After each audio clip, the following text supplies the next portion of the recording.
using what he called an entity of excitement.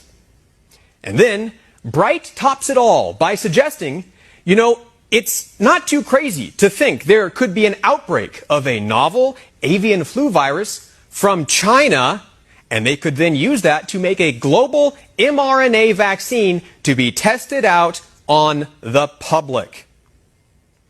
And the best part of all of this happened in October of 2019. Watch it here for yourself. Why don't we blow this system up? I mean, obviously we can't just turn off the spigot on the system we have and then say, hey, everyone in the world should get this new vaccine we haven't given to anyone yet.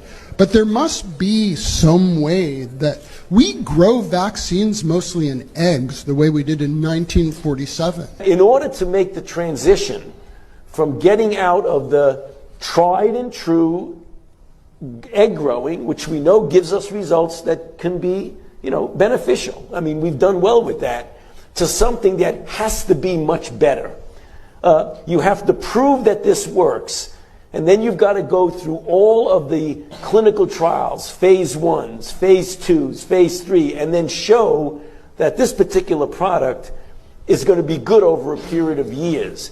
That alone, if it works perfectly, is going to take a decade. There might be a need or even an urgent call for an entity of excitement out there that's completely disruptive, that's not beholden to bureaucratic strings and processes. So we really do have a problem of how the world perceives influenza, and it's going to be very difficult to change that unless you do it from within and say, I don't care what your perception is, we're going to address the problem in a disruptive way and in an iterative way, because you do need both. But it is not too crazy to think that an outbreak of a novel avian virus could occur in China somewhere. We could get the RNA sequence from that, beam it to a number of regional centers, if not local, if not even in your home at some point, and print those vaccines on a patch and self-administer. It's hard to misinterpret what's being said here. They're essentially outlining the pandemic. Everything we've seen from the last year and a half described right here in this video before it happened.